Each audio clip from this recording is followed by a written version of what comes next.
En productivité, il existe ce qu'on appelle des lois du temps. Ces lois ont un objectif qui est très simple, vous aider à optimiser votre utilisation de votre temps et à maximiser votre productivité. Et surtout, elles sont basées sur des décennies de recherche en psychologie et en neurosciences. Ces lois, si vous ne les respectez pas, vous risquez de vous retrouver constamment en retard, constamment stressé, constamment submergé par vos tâches. Par contre, si vous les respectez, vous allez pouvoir accomplir plus en moins de temps, tout en réduisant votre stress et en augmentant le plaisir que vous allez prendre à travailler. Dans cette vidéo, je vais vous présenter 5 de ces lois. Et surtout, je ne vais pas me contenter de les lister simplement, mais de vous les expliquer au travers du prisme des neurosciences et de ma méthode dite neuroproductivité, qui est une approche que j'ai développée qui combine simplement les principes classiques de productivité avec les dernières découvertes en neurosciences. Et le but avec cette approche est simple, c'est de comprendre comment notre cerveau fonctionne réellement face au défi de la gestion du temps pour mieux l'optimiser. Si c'est OK pour vous, on attaque. On va commencer par la loi numéro 1, la loi de Parkinson. Cette loi, elle est simple, mais elle est puissante. Elle explique que tout travail s'étend pour remplir le temps disponible. Ok, concrètement, ça veut dire quoi? Imaginez simplement que vous ayez un dossier à rendre. Ce dossier, si on vous donne une semaine pour le faire, ça vous prendra une semaine pour le faire. Mais si on vous donne un mois, eh bien étonnamment, eh bien paradoxalement, ça vous prendra un mois. Autrement dit, cette loi nous invite à voir le travail et le temps comme un gaz en quelque sorte. Comme un gaz qui vient se dilater pour occuper tout l'espace qu'on lui donne. Prenons un exemple concret pour illustrer ça et pour rendre ça plus tangible. Imaginons que vous avez une présentation à préparer pour vendredi. Lundi, vous vous dites « c'est bon, j'ai toute la semaine, je suis tranquille ». Mardi, mercredi passent et jeudi soir, panique à bord. Vous travaillez jusqu'à minuit pour le finir. Maintenant, question cruciale, en fait, pourquoi est-ce qu'on réagit comme ça? Pourquoi est-ce qu'on attend l'urgence? Et c'est là que ça devient fascinant à comprendre. En fait, cette loi met simplement en évidence le fait que la peur est un levier de motivation bien plus efficace que la recherche de plaisir. Concrètement, ça veut dire quoi? Je m'explique. En fait, quand vous commencez une tâche, votre cerveau produit généralement une grande quantité de dopamine pour vous pousser à passer à l'action, pour obtenir simplement la récompense que vous percevez et qui découlera de l'exécution de la tâche. Ce pic, il va vous motiver à faire les premiers pas. Mais rapidement, il va s'effondrer et la motivation qui va avec s'effondrera aussi. Ce qui explique simplement l'inaction qui suit généralement l'enthousiasme initial. Mais quand la deadline arrive, d'un coup, c'est votre amygdale qui vient s'activer. Votre amygdale étant simplement le centre de la peur dans votre cerveau. Et elle vient provoquer simplement une réaction de stress et d'urgence dans votre corps. Résultat, vous passez de nouveau à l'action. Mais cette fois-ci, non pas pour obtenir le plaisir de réussir, mais pour éviter la douleur de l'échec et les conséquences de ce dernier. Et en fait, comprendre ce fonctionnement-là de votre cerveau permet de mettre en évidence 2 leviers de motivation très puissants que vous pouvez utiliser dès la fin de cette vidéo pour augmenter votre motivation et pour réduire votre tendance naturelle à la procrastination.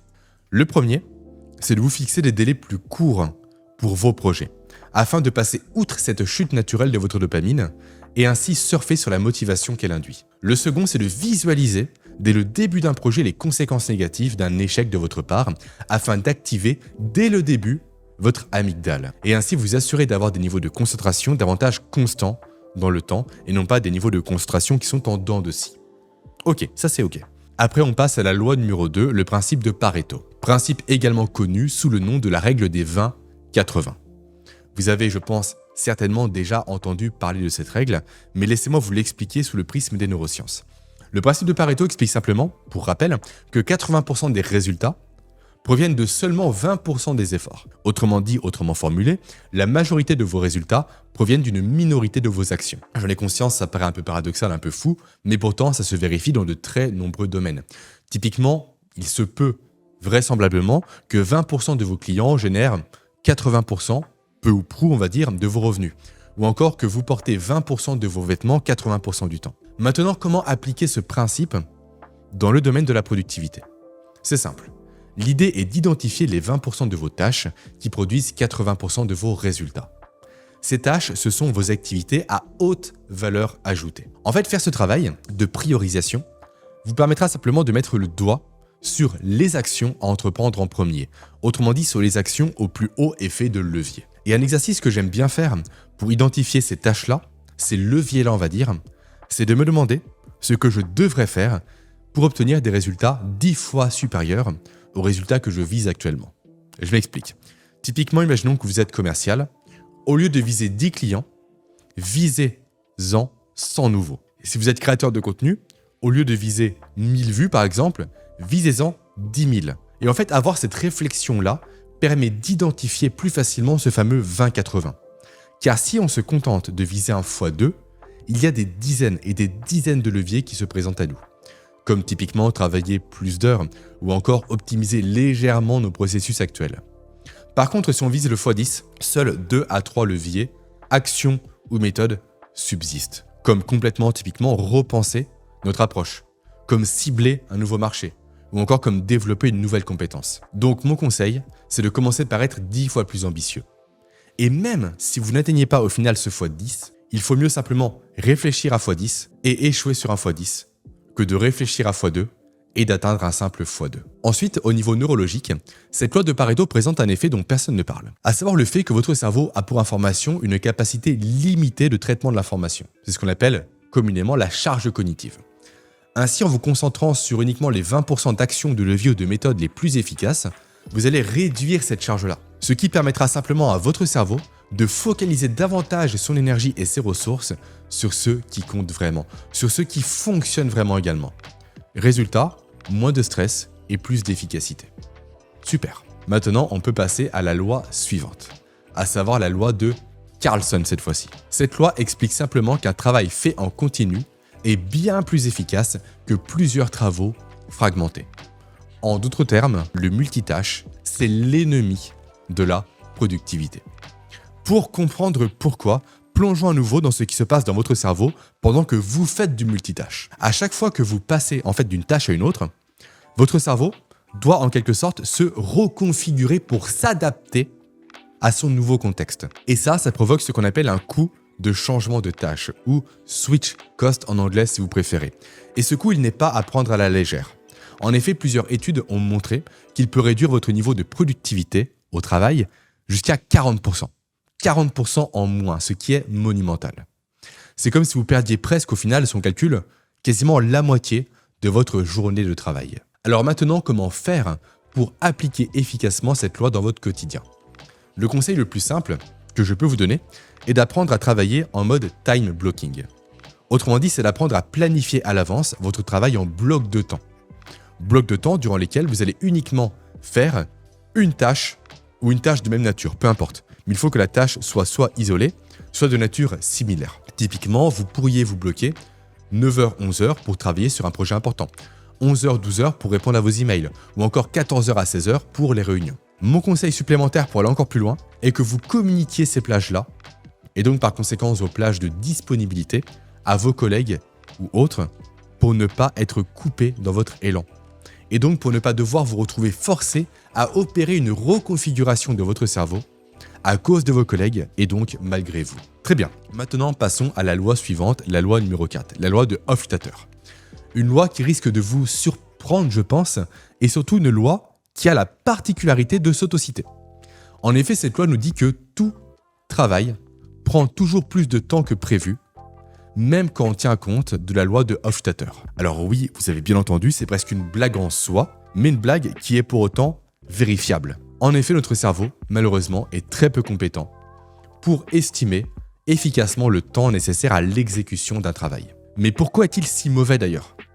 Pourquoi n'arrive-t-il pas à le faire facilement et naturellement ? Ça, on peut facilement l'expliquer au regard de ce que nous savons en neurosciences, et notamment au regard de ce qu'on appelle le biais d'optimisme. Un biais qui fait que nous avons naturellement tendance à sous-estimer les efforts nécessaires pour réaliser une tâche donnée. Et quand je vous dis ça, je ne parle pas simplement d'une petite tendance, mais réellement d'une façon dont votre cerveau, et dont le mien également bien évidemment, est littéralement câblé. Ok, donc sachant cela, comment fait-on pour faire face à cette loi ? Et pour faire face également à cette programmation neuronale en quelque sorte ? Eh bien, je vais vous expliquer comment je fais moi personnellement. Premièrement, je décompose tout le temps mon travail en sous-tâches, afin d'avoir une estimation plus précise du temps d'exécution nécessaire. Après, ce que je fais, c'est que je tiens également un journal du temps.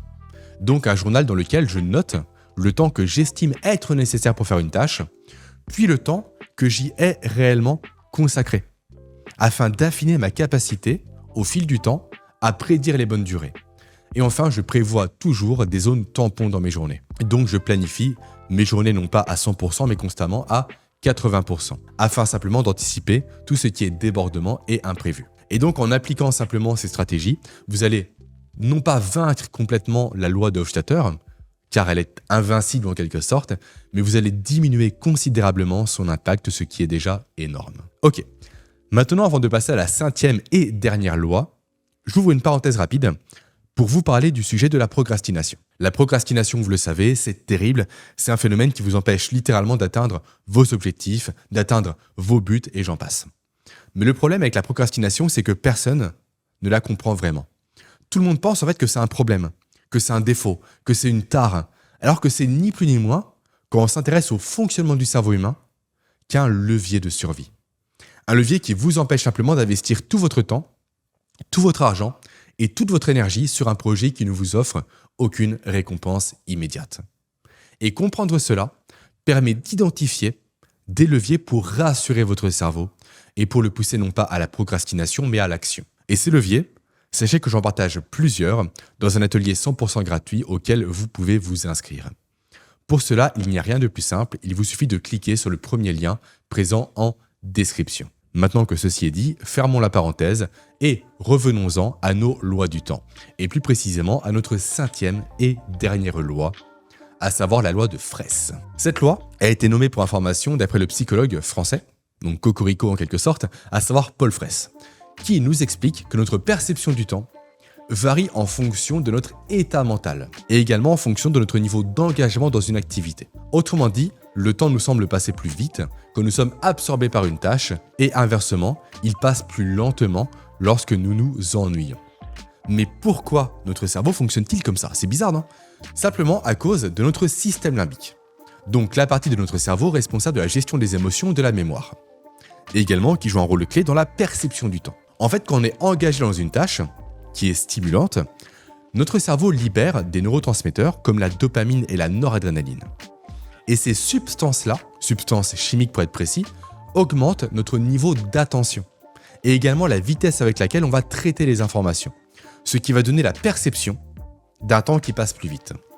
A l'inverse, quand on s'ennuie, notre cerveau est moins stimulé, ce qui ralentit là notre perception du temps. Alors comment maintenant appliquer cette loi à notre avantage?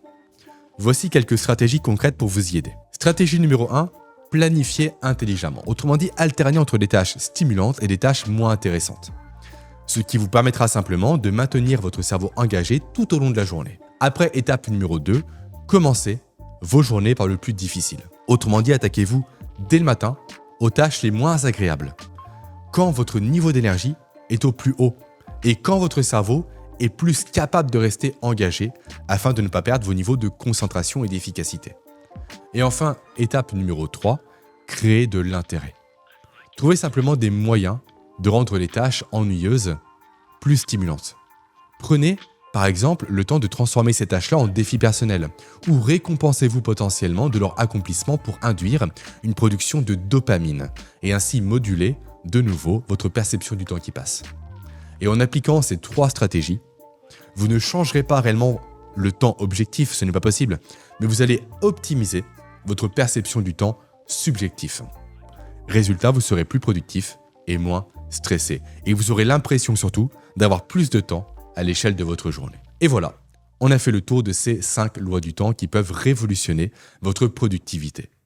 Si un épisode 2 vous intéresse, faites-le moi savoir en commentaire. Et maintenant, comme toujours, c'est à vous de passer à l'action et de mettre en application ce que nous venons de voir.